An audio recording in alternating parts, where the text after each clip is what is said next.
Հենման կետում այսօր իմ հյուրը Հովսեփ Խորշուդյանն է, եւ մենք փորձելու ենք միասին ամփոփել այն մեկ ամիսը, որ ապրեցինք բոլորս, եւ բոլորս փորձեցինք ամենայն դեպս ուղենիշներ տալ 2026-ի հունիսի 7-ի հերթական խորհրդարանական ընտրություններ, որոնք լինելով հերթական, իրականում շրջադարձային են, իրականում շատ կարևոր հարցերի են պատասխան տալու, եւ այդ պատասխանը տալու ենք միասին, մեզնից յուրաքանչյուրը իր ընտրությամբ որոշելու է, թե որ երկրում ինչպես ենք ապրելու։ Պարոն Խորշուդյան, ակնհայտորեն քարոզարշավի վերջին շաբաթվա գլխավոր հերոսը, թե կարելի է այդպես անվանել, Ռուսաստանի Դաշնությունն է, որովհետև կուտակելով պատժամիջոցային մահակը, փորձելով Հայաստանում ստեղծել անկայուն իրավիճակ, Մոսկվան միանշանակ անթակույց ուղերձ էր հղում, որ գնացեք եւ ընտրեք այն ուժերին, որոնք իմ ենթականերն են, այլապես ձեր ապրանքները սպառում չեն ունենա, այլապես դուք կսնանկանաք կամ չգիտեմ ինչ, թե ներքին անկայունության, թե ընտրություններին միջամտության այս փորձը կարծում եմ, որ ակնհայտ էր։ Եվ հիմա, երբ փորձում ենք այս ամեն ինչից հետո այս ռուսական կուրսը համադրել եվրոպական կուրսի հետ, որովհետև նույն արագությամբ, ինչ Ռուսաստանը 24/7 ռեժիմով էր ներկայացնում, բայց Եվրոպան շատ ավելի արագ արձագանքեց, եւ մենք հասկացանք, որ մենք իսկապես մենակ չենք, որ Եվրամիությունը համարյա թե ինչպես Վրաստանի եւ Մոլդովայի համար նույն ռեժիմը սահմանեց Հայաստանի Հանրապետության համար, եւ մեր այդ պատմական ծաղիկ, ծիրան, լոլիկ, չգիտեմ ինչ, պատմական թնջուկը ինքնիշխանն ենք ուզում դնել, թե լոլիկ ենք ուզում վաճառել, վերջապես կարծես թե գտավ իր պատասխանը եւ տարբերակով։ Հիմա սա մենք ինչպես գնահատենք, տեսեք, արդյոք իշխանությունը չգիտեր այս ամեն ինչը, միանշանակ է, որ շատ ավելի լավ գիտեր, քան կարող էինք իմանալ մենք, դա շատ ավելի ինֆորմացված էր եւ պատասխանատվություն էր նաև կրում ես լինելով իշխանություն։ Ինչու են քայլերը, որ այս ամբողջ ընթացքում մենք կարող էինք անել ռուսական մոնոպոլիաները Հայաստանի Հանրապետության տարածքում կրճատելով, հետևաբար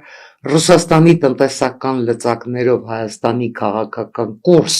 փոխելու հնարավորությունը կրճատելով։ Ինչու չէին արվում, ինչու մենք գնացինք այս ֆորս մաժորային տարբերակին, երբ արդեն դանակը հասավ ոսկորին, Ռուսաստանը դնում է հարցը կտրուկ, Եվրոպան ասում է ես տեր եմ ձեզ։ Արդյոք այս ամեն ինչը չէր կարելի անել ժամանակի մեջ, չէր կարելի անել շատ ավելի հանգիստ։ Ամենայն դեպս Հանրապետություն կուսակցությունը այս մասին բազում առաջարկներ է ներկայացրել, Հանրապետություն կուսակցությունը այս հարցը անընդհատ օրակարգում է պահել, զգուշացնելով, որ չի կարելի մոնոպոլիաներով, հնարավոր չէ մոնոպոլիաներով հավասարակշիռ քաղաքականություն վարել եւ չի կարելի սակարկել անսակարկը ինքնիշխանությունը։ Այդ հարցը վաղուց բարձրացվել է եւ քաղաքացիական կողմից եւ ժողովրդավարական ընդդիմադիր ուժերի կողմից եւ միայն Եվրաքվեի նախաձեռնությունից հետո ընդունված օրենքից հետո նոր պաշտոնապես ասվեց, որ մենք ձգտելու ենք արտաքին առևտրային կապերը դիվերսիֆիկացնել եւ որպեսզի միակողմանի կախվածություն չլինի, բայց դրանից հետո էլ մեծ քայլեր չարվեցին այդ ուղղությամբ։ Մի տարի է արդեն կարելի է ահագին բան անել, չի արվել, մենք տեսնում ենք, գիտեք, ես պայմանավորվում եմ դա մի կողմից այդ կոմֆորտ գոտուց դուրս գալու դժվարությամբ տարբեր չինովնիկների համար, որոնք ցուցանիշներ են ապահովում եւ ռազմավարության իրականացումը իրենց համար առաջնահերթություն չի, որտեղ իրենց ցուցանիշների վրա դա որևէ կերպ չի անդրադառնում։ Իրենց ցուցանիշներն են, որ ապահովեցինք այսքան արտահանում, այսքան եկամուտ, այսքան իսկ դա հարմար է անել կոմֆորտ գոտում լինելով արդեն գոյություն ունեցող կապերը շահագործելով, նույնիսկ եթե դրանք ռիսկ են պարունակում, որ ինչ որ պահի կարող է մեր դեմ օգտագործվեն։ Երկրորդը սաբոտաժն է, իհարկե կան նաև կառավարությունում, տարբեր օղակներում, տարբեր մակարդակների վրա մարդիկ, որոնք որ ուղղակի Հայաստանի եվրոինտեգրման շարժը սաբոտաժ են արել անում եւ ոչ միայն կառավարության մենք դա տեսնում ենք եւ մամուլում եւ քաղաքացիական մեջ մենք հիշում ենք ինչ հարձակումներ էին լինում մեր եվրոպական ինտեգրման ուղղված գործընթացներին, գործողությունների դեմ, հենց քաղաքացիությունից Հայաստան Եվրամիություն առաջին բարձր մակարդակի հանդիպումը Բրյուսելում, որ կազմակերպեցինք դրա դեմ ինչ անանիմ կաներ էին տարածում տարբեր քաղաքացիական գործիչներ, որ հիմա այսօր իրենց ճղում են իբր եվրոպական ուղղությունն են սպասարկում եւ այլն։ Այդ ամեն ինչը մենք տեսել ենք եւ հասկանալի է, որ խոչընդոտներ, դժվարությունները շատ են եւ դեռ լինելու են, բայց լավ է, որ Եվրամիությունը պաշտոնապես արդեն նաեւ իր աջակցությունը հայտնեց թե ֆինանսական 50 միլիոնի տրամադրումը եւ թե նաեւ ճանապարհ բացեց ըստ էության մեր ապրանքների համար, այո, շատ ճիշտ նշեցիք, նույնը արել են Մոլդովայի հարցում, Վրաստանի հարցում, ցույց տալու համար, որ ռուսական շանտաժների դեմ պայքարելու դաշնակից մենք ունենք։ Ցանկացած երկիր, ով իր անկախության համար պայքարում է, ինքը գտնում է դաշնակից։ Ես հիշեցնեմ նաև Մարկո Ռուբիոյի անդրադարձը։ Այն Մարկո Ռուբիոյի, որ եկավ այստեղ եւ տրիպի համաձայնագիրը ըստ էության ստորագրեց, Մարկո Ռուբիոյի անդրադարձը առայն, որ Ռուսաստանը դժգոհ է Հայաստան եւ Ամերիկայի Միացյալ Նահանգներ հարաբերություններից, բայց խաղաղությունը չի նշանակում սոս խաղաղություն, խաղաղությունը նշանակում է անվտանգություն, խաղաղությունը նշանակում է բարեկեցություն եւ Ամերիկայի Միացյալ Նահանգները իր պարտավորություններին հանձնառու է, սա նշանակում է, որ եւ Ամերիկայի Միացյալ Նահանգները եւ Եվրամիությունն են ըստ էության Հայաստանում, ու այդ թուրքը չի գալու մեզուտի։ Գիտեք, ինձ շատ են հարցնում, նաև ես այդ հարցադրումը տեսնում լրատվամիջոցներում, հատկապես Թրամփի այդ գրառման հետ կապված, որով նա աջակցեց ըստ էության Փաշինյանին։ Գիտեք, դա ոչ այնքան կարևոր էր այն տեսակետից, որ հայ հասարակության ինչ-որ հատված ավելի հակված կլինի ինչ-որ մեկին ընտրել, այդ իշխանությանը, որքան դա կարևոր է զսպելու համար ռուսական որևէ սցենար, որը անցնելու է կարմիր գծերը եւ ասենք ռազմական էսկալացիայի մեջ շարունակելու եւ այլն։ Պարզ է, որ Թրամփի նման դիրքորոշումից հետո բավականին կոշտ եւ միանշանակ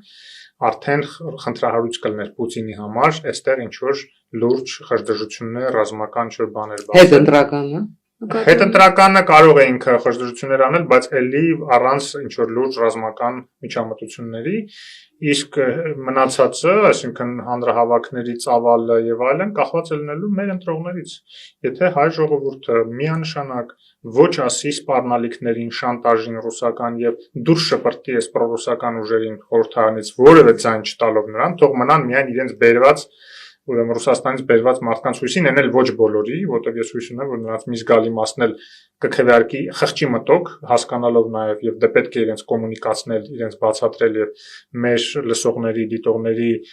գործն է լինելու դա, ով որ ունեն այդպիսի ծանոթներ, կապեր, իրենց սոցիալական ցանցերում ասեն, որ հնարավոր չի վերահսկել ընտրությունը այս անգամ, քանի որ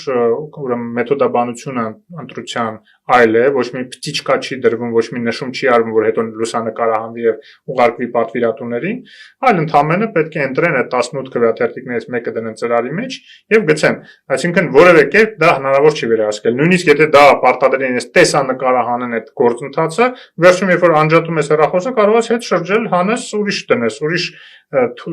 բան դնես մեջը, քվեաթերթիկ դնես, այսինքն որևէ հնարավորություն չկա վերահսկելու։ Դրա համար իրենք ազատ պետք է լինեն իրենց ընտրության մեջ եւ նաեւ շատ կարեւոր է, որ էլի մեր հեռուստադիտողները իրենք դառնան այս վերջի մի քանի օրը ակտիվ քարոզիչ, ակտիվ համոզեն իրենց այն ծանոթներին, բարեկամներին, ովքեր որ դեռ չեն կողմնորոշվել մասնակցելու են ընտրություններին, թե չէ, անպայման որ համոզեն մասնակցեն, ովքեր որ մասնակցելու են, բայց չգիտեն ում պետք է քվեարկեն, համոզեն որ քվեարկեն ճիշտ խղճի մտոք ժողովրդավարական որևէ ուժի օգտին, ցանկալի է ժողովրդավարական ընդդիմադիր մեր ուրեմն գործընկերների օգտին, այնպես որ ես կարծում եմ, որ բոլորս պետք է այս քանի օրը ակտիվ աշխատենք։ Ես այսօր արդեն երրորդ հարցազրույցն եմ տալիս, ես էլ իմ ներդրումն եմ այս ուղղությամբ ունենում, այնպես որ պետք է մեր երկրի անկախությունը պահպանենք, ուղղակի փայփայենք, որովհետև մենք նաև տեսնում ենք, թե Ադրբեջանը ոնց է էլի սկսել Ռուսաստանի հետ պասերով աշխատել, այս կեղծ նարատիվ այդ 300,000 ադրբեջանցիների իրենց կողմից հիմնավորումներ տալու համար, որ այստեղ բերանները դնեն այստեղ պրոռուսական այդ պրոքսիների, խամաճիկների ռուսական, որ իրանք ասեն, տեսեք, հենա Ադրբեջանն էլ, տեսեք իրենց Հաջիևը ասում է, տեսեք իրենք ստե միջոցառում են կազմակերպում Սադարակում հատուկ այդ թեմայով։ Այո, իրականում, ինչի է պետք Ալիևին, որը խաղաղության պայմանագիր է նախաստորագրել, անպայման մղել ուրեմն սարսափեցման այդ դաշտ եւ օգնել Ռուսաստանին սարսափեցնել մեր հասարակությունը պսևդո ինչ որ կեղծ ուրեմն նարատիվներով, Ինչի է պետք է, որպեսզի հանգարց Հայաստանը չանկախանա իրական Ես կարծում եմ, որ հզորացումը, միտքս ավարտեմ, որովհետև այս ճանապարհին, հզորացման ճանապարհին Հայաստանը դառնալու է մի այնպիսի հզոր երկիր, որի հետ Ալիևը չի կարողանալու խոսալ սպառնալիքների լեզվով, եթե այսպես շարունակի։ Իսկ եթե մենք դառնանք հերթական գուբերնիա ռուսական, քամելու է վերջին հնարավորությունը այստեղից տանի Ռուսաստանը, ոչ մի Եվրոպա, Ամերիկա, այսինքն այստեղ որևէ ներդրում այլևս չեն անելու, եւ այդպիսի Հայաստան է պետք Ալիևին եւս։ Գիտեք, միանշանակ է, որ այդ 300,000 ադրբեջանցիների ֆոկուսը որևէ մեկի վրա չի ազդում։ Սա միանշանակ է, այն բոլոր հաշվարկները, որ 300,000 ադրբեջանցիների անտալով, կլիպներ նկարելով, ինչպես են գալիս, մտնում մեր տները, չգիտեմ ինչ, հակաքարոզչություն է գնում, հենց այդ քաղաքական ուժը նկատմամբ։ Ես դժվարանում եմ ասել, որովհետև նաև սոցհարցումների արդյունքներ ունեն այդ ուժերը, որոնք դա շարունակում են ակտիվորեն տարածել։ Եվ դուք հավատում եք սոցհարցումներին։ Նրանց միացավ նաև Ռոբերտ Քոչարյանը։ Ես նկատի ունեմ ոչ թե այն սոցհարցումները, որ պատվիրում են, որ թվերը կրակեն հետո, այլ նկատի ունեմ ռեալ հարցումներ, որ իրենց համար անում են, վստահ եղեք։ Եվ իրենք գիտեն ինչ բացասական ազդեցություն է դա թողնում մեր հասարակության վրա, իրոք վախի մթնոլորտ ստեղծելու տեսակետից մի զգալի մասի, չեմ ասում մեծամասնության վրա, բայց մի զգալի մասի վրա դա ազդում է, եթե չազդեր Քոչարյանը չէր միանա նույն այդ նարատիվի, Ես կարծում եմ, որ դա ազդում է զգայական, բայց գիտակցական նաև ֆոնը վրա դա չի կարող ազդել, որովհետև մտածող մարդ նախ 300,000 ադրբեջանցի Հայաստանի Հանրապետությունում երբևէ չեն ապրել, եւ եթե նույնիսկ այդքան ապրել են, որևէ մեկը անմահ չի 88-ից առ այսօր այդ 300,000-ից ամենայն դեպս 100,000-ն էլ մնացած չէր լինի, բայց եթե նույնիսկ խոսենք 100,000-ի մասին, որևէ մեկ Հայաստանի Հանրապետություն չի գալու դա ակնհայտ։ Բնականաբար նրանք սկի չեն վերադառնում այն տարածքները, որ հիմա իրենց վերահսկողության տակ է անցել Արցախում։ Հասկանալի է այդ ամեն ինչը, բայց մարդիկ ենթագիտակցորեն շատերը վախեր ունեն, հասկանում եք, եւ երբ որ նաև իշխանությունները կաշկանդված են կոշտ արձագանքելու Ադրբեջանում տեղ ունեցող այդ միջոցառումներին եւ այլն, դա հասկանալի է են կաշկանդված, հա, որտեղ խաղաղության պայմանագիր են ձգտում ստորագրել, արդեն նախաստորագրված այդ պայմանագիրը կյանքի կոչել, ինչ որ գործընթացներին չեն ուզում վնասեն եւ Ադրբեջանից դրանից օգտվում են եւ ադրբեջանա-ռուսական այդ պլանը այստեղ սարսափեցնելու եւ ռուսական ուժերին բերելու իշխանության փորձում են իրականացնել։ Եվ մեր հասարակության ուղղակի գիտակցության եւ քաղաքացիական դիրքորոշման հարցն է նաև, որ ել եմ ասում, մինիմալ ձայներ պետք է ստանան ռուսական ուժերը, պետք է չանցնեն ընդհանրապես պարլամենտ, որովհետեւ փակվի ընդհանրապես ռուսական ազդեցությունները։ Ոնց որ իդեպ արել է Ալիևը, երբ որ 5-րդ Շարասյանը ոչնչացրել է ուղղակի բառից բուն իմաստով ռուսական 5-րդ Շարասյանը Ադրբեջանում, ճիշտ է ինքը նաև ժողովրդական ուժերին է ոչնչացրել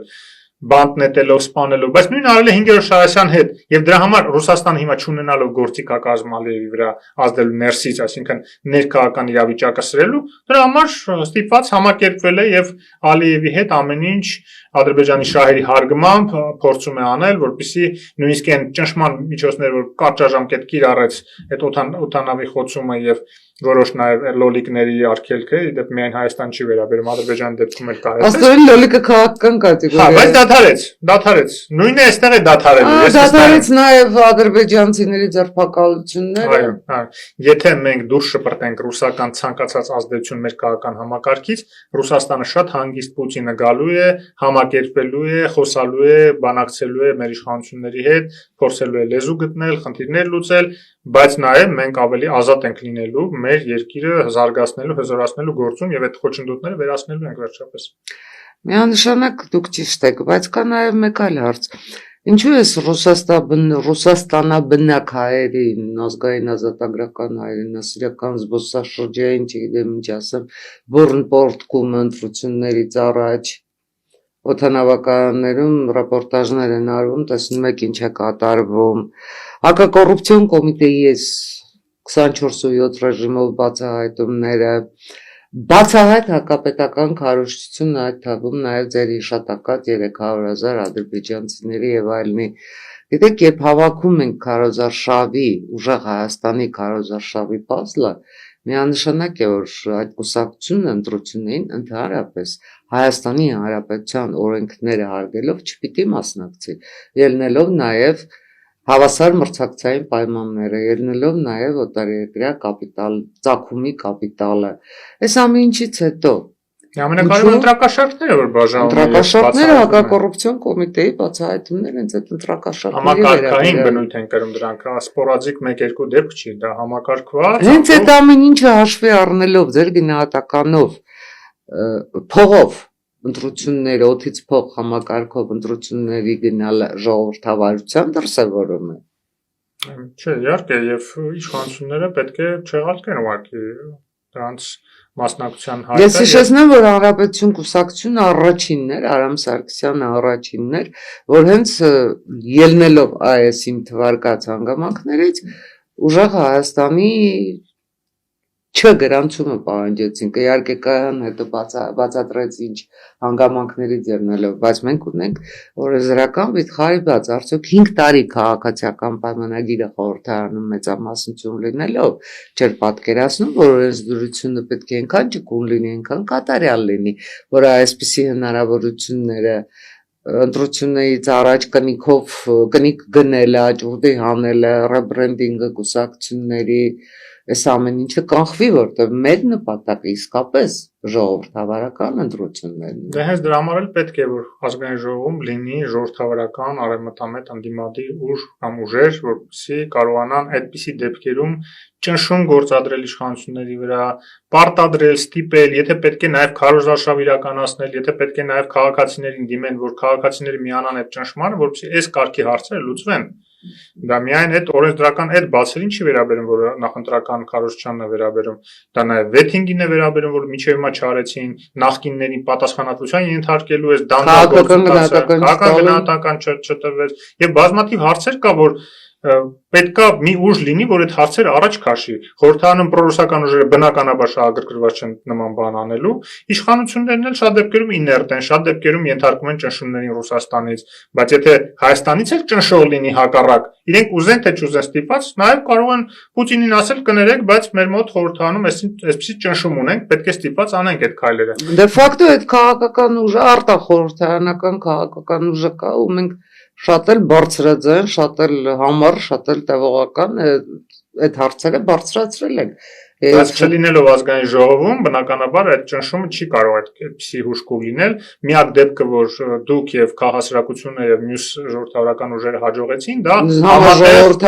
համատեղ ստորագրահավաքներ հավաքելով, գիտեք, բայց ամեն հարցում հնարավոր չի այդքան մոբիլիզացնել ուժեր։ Չէ, դա հիմա абսուրդ է ստորագրահավաք անել օրենք փոխելու համար եւ անել գործ, որը կարող է մի падգամավոր ընդամենը անել, այսինքն օրենսդրական նախաձեռնություն մտցնել։ Այդքան ռեսուրսով, այդքան ջանքերով հնարավոր եղավ մի падգամավորի գործ անել։ Իսկ եթե ֆրակցիա լինի ազգային ժողովում, իհարկե ֆրակցիական ֆրակցիան է ժողովրդավարական անդիմադիր, բնականաբար այդ ռեֆորմների գործը շատ ավելի առաջ կգնա եւ շատ ավելի արդյունավետ պետություն կունենանք, իհարկե։ Շնորհակալ եմ։ Տեսեք, քարոզարշավը համարյա ավարտվում է։ Ես հիշեցնեմ, որ մեր հարցազրույցը հունիսի 4-ն է, 3 օր հետո ընտրություններն են, ԲՀԿ-ն դեռ չի հրապարակել իր վարչապետի տեխնացուին, դա մարտավարություն է, թե թուլություն ձեր գնահատականը։ Իրականում իմ համար էական է, չգիտեք, այդ 3 ուժը կկենտրոնանան ի վերջո Ռոբերտ Քոչարյանի վրա, որը իրենց երազանքների տեխնացուն պետք է լիներ Կրեմլի հանձնարարությամբ, թե Սամվել Կարապետյանի, որը ուզի էլ չի կարող տեխնացու լինել, որովհետև քաղաքացի չի եւ միայն Հայաստանի քաղաքացի չի եւ օրենքով արգելված է իր նույնիսկ падգամավոր դառնալ ունենած վարչապետ եւ նույնիսկ եթե հրաժարվի են երկու քաղաքացիությունից մեկը չի կարողանալ դառնալ որովհետեւ ցենզ պետք է անցնի 5 տարի եւ այլն բայց ամեն դեպքում քանի որ այդ 3-ը ուղղորդվում են Կրեմլից ես միշտ խոսում եմ Կրեմլի նպատակների, պլանների եւ գործողությունների մասին իսկ նրանք ընդհանրապես հանձնարարություններ կատարող են ասենք նրանց վրա կենտրոնանալու իմաստ էլ չկա թե ով ինչ երբ կհայտարարի ինչ տեխնացություն կառաջադրի հենց որ իրենց Կրեմլից կասեն շարքով մարշ կամ աջ դարձ ծառ դարձ կամ մի հատ շարք կանգնեք այս հանձնարարություն արեք այն հանձնարարություններ անեք այդ արդեն երկրորդական է ինչ կասեն Կրեմլից, այն էլ կանենք, դրա համար ճիշտը Կրեմլի միտումները, նպատակադրումները քննարկելն է, այլ ոչ թե նրանց կամակատարների։ Տեսեք, ձեր շատակած ուժերից ըստ էության նախորդ ընտրություններում ընդդիմություն համարվող քաղաքական ուժերի Կրեմլի վկաների առաջնորդը բացահայտորեն Ռոբերտ Քոչարյանն էր։ Եվ Ռոբերտ Քոչարյանը այս 5 տարում ինքը իր քոքը մաշեց, հնարավոր է որ ասենք այդ քաղաքական ուժը խորհրդարանում ընդհանրապես չլինի, Եվ դա արդեն իսկ գիտակցելով Ռուսաստանից մեզ մոտ ուղարկվեց հայ միլիարդատերը։ Զուտ տեխնոլոգիական տեսակետից մենք պետք է հաշվի առնենք, որ մոտավորապես 30% պրոռուսական տրամադրված ընտրազանգված կա Հայաստանում։ Հասկանալի է, որ նրանց ոչ բոլորն են այս 3-ին ձայներ տալու, կան այլ ուժեր պրոռուսական էլի դաշտում, որոնք չեն հավաքի անհրաժեշտ քանակը եւ չեն անցնի խորհրդարան։ Բայց նույնիսկ եթե այդ 20-25%-ը կա, որ պետք է բաշխվեր այդ 3-ի միջև, եթե Սամվել Կարապետյանը չլներ, Քոչարյանը ավելի շատ ձայներ հավաքելու, քան հիմա, որ սոցհարցումներով նույն IRA-ի հարցումով ինքը 6-ից 7% ունի, այսինքն ռիսկ ունի չհաղթարել 8%-ի շեմը որպես դաշինք։ Նույնը Ծառուկյան Գագիկի այդ դաշինքը, հա, այդ տապանը, հա, տարբեր կենթանիների հավաքածուն, որը որ պետք է փաստորեն քաղաքական իմաստով բնականաբար, որը որ պետք է բնականաբար 4%-ը հաղթահարի, որը որ չի կարողանալու հաղթահարի ըստ այդ հարցումների։ Եվ այստեղ հարց է առաջանում Սամվել Կարապետյան բերելը նրանց ձայները պակասացրեց ըստ էության, բայց մյուս կողմից մոբիլիզացրեց այն հատված էլեկտորատի, որը որ նախ կաշառքի էր ավելի ակտիվ սպասում, եւ մի մասն էլ նրանք, ովքեր որ համարում են, որ դե սա բարեգործ է, Հայաստանում առանձնապես ոչ մի վնասակար գործունեություն չի ծավալել միջևը չի ծավալել, հիմա կծավալի, եթե ձայն տակ իրեն, որտեվ ինքը ինքնուրույն չի, իրեն հանձնարարություն են տալիս, ինքն էլ իրականացնում է այդ հանձնարարությունը։ Այնպես որ ես կարծում եմ, որ այս դրսից բերվող նաև ձայները որ կան, իրենք բաշխելու են այնպես, որ այս երկուսին չհերիքող ձայները ավելացվի, որպեսզի ամեն դեպքում նրանց ձայներն չփոշիանա եւ նրանք էլ մտնեն պարլամենտ, որտեղ մեկ է պարլամենտում միավորվելու են եւ ռուսական շահերը սպասարկեն։ Անկախ նրանից, որ նույնիսկ միավորվելուց հետո իրանք մեծամասնություն չեն կարողանալու կազմել, բայց կապ չունի, իրենք եթե մեծ բաժին ունենան ազգային ժողովում, հսկայական վնաս են հասցնելու Հայաստանին, Հայաստանի զարգացմանը, սաբոտաժի են ենթարկելու մեր տնտեսական եւ ռազմավարական եւ քաղաքական եւ ռազմական կապերի խորացմանը Միացյալ Նահանգների հետ, Եվրամիության հետ, եւ բնականաբար մեր ընտրողները պետք է լավ դա գիտակցեն եւ որևէ ձայն չտան այդ ուժերին։ Ես կարծում եմ, որ ընտրաշավի ընթացքում այդ բոլոր ուժերի համատեղվեցրած հայտարարություններից լիովին 1000%-ով կարող ենք եզրակացնել առաջին խաղաղության համաձայնագիրը նրանք չեն ստորագրելու։ Երկրորդ տրիպ ընդհանրապես պետք է մոռանանք, որ հնարավոր է Հայաստանի Հանրապետություն, Ամերիկայի Միացյալ Նահանգներ այդ համաձայնությունը կայանա, եւ երրորդը վերջապես Եվրամիության անդամակցության գործընթացի մասին ընդհանրապես պետք է մոռանալ, որովհետեւ այս ամեն ինչը հակասում է Ռուսաստանի Դաշնության շահերին։ Միանշան։ Իսկ եթե նրանք գալիս են որևէ դույզնինչ, ինչ ասեմ, ինչ որ հաջողություն են ունենում մտնելով խորհրդարան, գիտեք, ես կարծում եմ բոլորի համար էլ ակնհայտ է, որ քաղաքացիական պայմանագիրը իր 50+ հավաքելու է։ Այստեղ խնդիրը ոչ թե քաղաքացիական պայմանագրին հաղթելն է, այստեղ խնդիրը խորհրդարանում մեծ ներկայացվածություն ունենալն է, որովհետև նրանց ներկայությունը նշանակելու է կշռակար, պարզապես կշռակար, կախված պետության, ոչ թե իշխանության, այլ պետության պարանոցից, որ թույլ չտան պետությունը ողնաշարը ուղղի, թույլ չտան պետությունը այգնա այս խնդիրների լուծմանը, որովհետև տարածաշրջանում ուժերի հավասարակշռության վերականգնումը միայն Ադրբեջանին թույլ չի տա հերթական ագրեսիան նախաձեռնել, տարածաշրջանում ճանապարհների ապաշրջափակումը, Հայաստան-Թուրքիա սահմանի բացումը, այդ թուրքական հարաբերությունների, դիվանագիտական հարաբերությունների վերականգնումը, այս ամեն ինչը հակասում է Ռուսաստանի շահերին։ Այս ամեն ինչը նշանակելու է, որ Ռուսաստանի Դաշնությունն ընդհանրապես տարածաշրջանից հեռանում է։ Լավ, մենք հո կրակը չենք ընկել Ռուսաստանի ձեռքը, այսինքն մենք ոչինչ չանենք, նստենք մեր երկրում ձեռքներս ծալած, ինչպես նստել է Ռոբերտ Քոչարյանը, ինչպես նստել է Սերժ Սարգսյանը, հետո հայտարարում էին, որ այդ տարիները երկնիշ տնտեսական աճերի, խաղաղության, բարգավաճումի, չգիտեմ ինչի տարիներ էին, իրականում երկիրն ավիրելու, իրականում երկիրը սնանկացնելու, պետությունը ոչնչացնելու, պետություն սպանելու տարիներ էին։ Հիմա մենք ոչինչ չանենք, ասենք, վայ Ռուսաստանը մեզնից կնեղանա։ Ես անկեղծ ասած չեմ հասկանում, շատ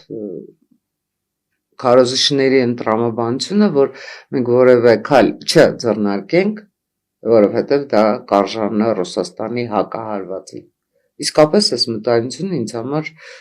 անհասկանալի, անընդունելի լինելուց զատ նաև պետական դավաճանություն էին որակումով։ Ռուսաստանը արդեն հասցրել է այն վիճակին, որ այնքան լծակները իր ունեցած գործադրել է Հայաստանի դեմ, որ այդ լծակ չի մնացել իր ձեռքում։ Մինչդեռ Հայաստանի ձեռքում հակադարձելու բազմաթիվ լծակներ դեռ կան, եւ ընտրություններից հետո, եթե Հայաստանի ժողովրդավարական ուժերը բացարձակ գերակայություն ունենան խորհրդարանում, ապա Ռուսաստանը ստիպված է լինելու ուղղակի իր զենքերը վայր դնել այս առճակատման մեջ, բնականաբար խոսքը գնում է սանկցիոն պատժամիջոցներ եւ այլն այդ ամենի հետ կապված եւ համաձայնության գալ այն իրողությունների շրջանակներում, որը կձևակերպի Հայաստանի ժողովուրդը, համաձայնության գալ Հայաստանի իշխանությունների հետ։ Եթե չէ, ուրեմն Հայաստանը այնքան բան ունի զրկելու Ռուսաստանին Հայաստանի ներկայությունից, թե երկաթգծերը, թե Գազպրոմը, ռազմաբազան կամ առնվազն մեծ վճար ռազմաբազայի դիմաց, թե սահմաններից իրենց ուրեմն սահմանապահներ Հայաստանի սահմանները, թե գույք պարտքի դիմացը վերանայել եւ իրենց չկատարած պարտավորությունների մասով, թե հապկից յատմից դուրս գալու կներեք, եթե որևէ առևտուր չեն կանում նրանց հետ, յատմի մեջ մնալ իմաստը ո՞րն է։ Գիտեք, ես կարծում եմ, որ եթե Եվրամիությունը ուշացներ իր աջակցությունը, Հայաստանի Հանրապետությունը այդ ամբողջ որ դուք թվարկեցիք եւ դեռելի որոշակի հավելումներով հանգիստ կարող էր դնել Ռուսաստանի Դաշնությանը բանակցային սեղանին։ Դեռ կդնեն, ես կարծում եմ ընտրություններից հետո, որտեղ միջև ընտրությունները դա կարող է լեզու դնել պրոռուսական ընդդիմության բերանը, որ ասեն, այ տեսեք, իրենք էլ են փոխում սրել հարաբերությունները։ Նրանք արդեն իսկ անում են այդ հարաբերությունները առանց հիմք ունենալու։ Դե նաև պետք չի, կարծում եմ իշխանությունները այդպես են մտածում, պետք չի նաև լրացուցիչ ինչ-որ հիմնավորումներ տալ, բայց երբ որ արդեն ձևակերպվի նորմալ երկրում իշխանության վերջնական փուլը արդեն լինի, ինձ թվում է Կրեմլում շատ լավ հասկանում են հետևանքները իրենց արածի, եթե իրենք շարունակեն դա։ Ես ուզում եմ արձանագրենք եւս մեկ հանգամանք, տեսեք,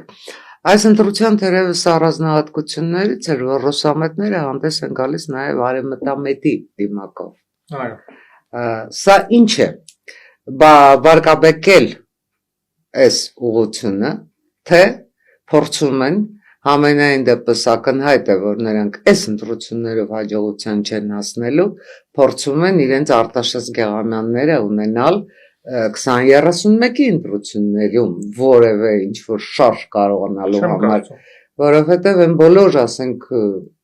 քարոզարշավում ներառված կուսակցությունները, որոնք իրենց հայտարարում են արևմտյան ուղղության կողմնակից եւ այլն եւ այլն եւ այլն,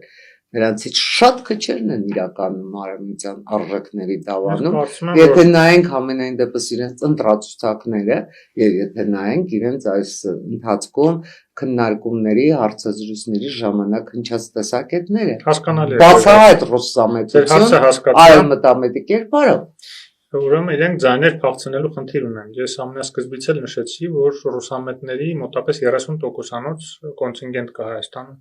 Իրենք Կրեմլում չեն պատրաստվում բավարարել 30-ով, որտեղ 30-ով չեն կարող իշխանություն զարթել Հայաստանում։ Դրա համար իրենք խնդիր ունեն նաև մեր մնացած էլեկտորատից խաբելով ձայներ տանել դեպի պսևդոարևմտյան դաշտ, որոնք հետո կօգտագործվեն էլի պրոռուսական իշխանություն ձևավորվելու համար, եթե իրենք մեծամասնություն կազմեն արդեն պրոռուսականները պսևդոպրոարևմտյանների հետ միասին։ Դա է նպատակը։ Այնպես որ պետք է շատ զգուշ լինել, մանավանդ մենք տեսանք արդեն բացահայտումներ, որ որոշ պսևդոպրոարևմտյան ուժեր Ռուսաստանից ուղիղ ֆինանսավորվում են, իրենց նախընտրական քարոզությունը ֆինանսավորում են, մեր հասարակությունը պետք է զգոն լինի եւ այդ ամեն ինչը ծանրութ թեթև անելով որովը ձայն չտան նաև այդ կարգի ուժեր են իհարկե։ Տեսեք, մենք հարցազրույցի սկզբում անդրադարձանք Տրամփի, Ռուբիոյի, Կոսի, Ֆոն դեր Լայենի, այս բոլոր հայտարարությունները եւ այդ հայտարարություններին հաջորդած այնուամենայնիվ գործընթացները ինչ են նշանակում, մենք կարողանալու ենք այս ֆորս մաժորային լուծումներ, ֆորս մաժորային քայլեր անելու անհրաժեշտությունից դուրս գալ եւ իսկապես ընտրություններից հետո համենայն դեպս վարել այնպիսի քաղաքականություն, որ պետությունը նման ցնցումների մեջ չի դնում, վարել այնպիսի քաղաքականություն, որի միանշանակ տրամաբանական քայլն է լինելու հրաժեշտ է հապկին, որովհետև թե հապկը, թե արդեն իսկ ԵԱՏՄ-ն, դուք էլ դա կարծում եմ արձանագրեցիք, արդեն իսկ ԵԱՏՄ-ն ապացուցում են, որ Հայաստանի Հանրապետությունն դա գործնականում անելիք չունի։ Ես ուզում եմ ի վերջո հասկանալ, մենք հասնելու ենք այն գիտակցության, թե ով է մեր իրական դաշնակիցը եւ իրական դաշնակիցների հետ համագործակցությունը մեզ ինչ է տալիս, այս պսևդո դաշնակիցների հետ կեղծ համագործակցության հետ համեմատելով։ Ձեր նշած Արևմտյան Բարսաշյան պաշտոնյաների հայտարարությունները չեն միայն, որ երաշխավորում են մեր էթերանկարները, այլ նաև կնքված փաստաթղթերը։ Դա փաստաթղթերը արդեն իսկ վկայություն են։ Մարկո Ռուբիոյի վերջին այցելության ժամանակ ընկված փաստաթղթերը շատ կարևոր էին, հատկապես ռազմական մատակարարումների եւ ռազմական տեխնոլոգիաների մատակարարումների տեսակետից առաջին անգամ Միացյալ Նահանգները բացում են դռները Հայաստան ռազմական մատակարարումների եւ ռազմական տեխնոլոգիաների մատակարարումների համար։ Դա նշանակում է, որ մենք մեր ռազմաարդյունաբերությունը նաեւ այդ տեխնոլոգիաները օգտագործելով կարող ենք զարգացնել իր արտադրությունը։ Հիմա արդեն մենք ունենք արտահանում բազմամիլիոնանոց ընդ որում զարգացած երկրներ մեր ռազմական արտադրության, այն մի բան, որը որ նախկին իշխանությունները երբեք դրանով չեն զբաղվել, մատը մատին չեն խփել այդ ուղղությամբ, հույսը դրել են այդ կոնսերվի բանկաների վրա, որտեղ իրանք թալանով են զբաղված։ Եվ հիմա ուզում են վերադառնալ նույնը շարունակեն, արդեն ունենալով ռուսական, էլի շարունակելով ռուսական հովանավորությունը, ոնց որ նախկինում ունեցել են։ Եվ այդ իմաստով, եթե մենք ռազմաարդյունաբերությունը զարգացնում ենք, հիմք է դրվել մեծ ներդրումների արհեստական բանականությունից սկսած մինչև մյուս ոլորտները, կրթություն, գիտություն, այդ ամբողջը իհարկե եվրոպական եւ ամերիկյան մեր գործընկերների հետ միասին մենք հաջողելու ենք, եթե ճիշտ ընտրություն կայացնենք հունիսի 7-ին։ Հետընտրական զարգացումները ձեր կարծիքով հնարավոր են։ Բոլոր դեպքերում կիսում եմ ձեր գնահատականը, որ այն ուժերը, ովքեր համատեղվել են, ովքեր հավաքվել են, անկախ նրանից թե քանի կուսակցություն է, պսևդո արևմտամետ է, թե բացահայտ ռուսամետ է, թե ռուսահապատակ է, այդ բոլոր ուժերը հաջողության չեն հասնելու։ Արդյոք դա ինքնին ենթադրում է, որ նրանք փորձելու են մարդկանց փողոց դուրս բերել։ Դա իրենք միշտ էլ ուզելու են դա անեն եւ Կրեմլից այդ հանձնարարությունը 5 տարի իրենք դա չկարողացան անել։ Հեսամիտքս ավարտեմ։ Իրենք միշտ էլ ուզելու են դա անեն եւ կանեն, եթե լինի դրա համար հիմքեր։ Եթե իրենք ստանան շատ ձայներ ընտրությունների ընթացքում, այդ հիմքերը կլինեն եւ իրենք կփորձեն դուրս բերել ժողովրդին փողոց։ Եթե հայ ժողովուրդը կատարելապես մերժի նրանց եւ նրանք չանցնեն նույնիսկ խորհրդարան եւ տեսնեն ինչ քիչ աջակցություն ունեն հայ ժողովրդի մեջ, իրենք նույնիսկ եթե փորձեն, չեն կարողանալու եւ ձեր ասած այդ 5 տարվա պատմությունը կկրկնվի։ Այդ բaragայում հաշվի առնելով որ ընտրություններից առաջ չգիտեմ թե քաղաքական ուժերը, թե փորձագիտական դաշտում, թե հասարակական սեկտորում գտնվողները ինչ որ ուղերձ ունեն, ձեր ուղերձը որը պետք է լինի ընտրողին, տետատետ։ Շատ կարճ է իմ ուղերձը, անպայման գնալ ընտրությունների եւ ընտրել որևէ ժողովրդավարական ուժի, ես կնախընտրեի, որ այդ ժողովրդավարական ուժը լիներ ընդդիմադիր ժողովրդավարական ուժ, արևմտամետ ուժ։ Դա իմ ուղերձը բոլոր ընտրողներին։ Շնորհակալ եմ։ Ես եմ շնորհակալ։ Սիրելի ունկնդիրներ, այն մանկետում այսօր մենք փորձեցինք ամփոփել մեր կյանքի վերջին ամիսը։ Մեր կյանքի վերջին ամիսը ժամանակն էր, որ ոչ միայն առաջիկա 5 տարիների ընթացքն է որոշելու։ Հանրապետություն կուսակցության 5 ծրագրում մենք ուղենշել ենք Հայաստան 2040-ը։ Բայց հավատացեք, դա էլ սահման չի։ Ընդհանրապես հայրենիքի ժամանակը սահմաններ չի ունենում։ Հայրենիքի ժամանակը ձեր կյանքի ժամանակն է։ Եվ ձեր կյանքի ժամանակը դուք պետք է ապրեք առաջինը ինքնիշխան, երկրորդը տնտեսապես զարգացած, երրորդը իրապես անվտանգ երկրում։ Ակնհայտ է, որ ես ձեզ կոչ եմ անելու ձայն տալ հանրապետությանը, որովհետև ես հանրապետություն կուսակցության անդամ լինելու պատիվ ունեմ։ Բայց ես կարծում եմ, որ առանց իմ կոչի էլ բոլոր մտածող մարդիկ, մտածելով պետության մասին, մտածելով իշխանության ձևավորման մեխանիզմների,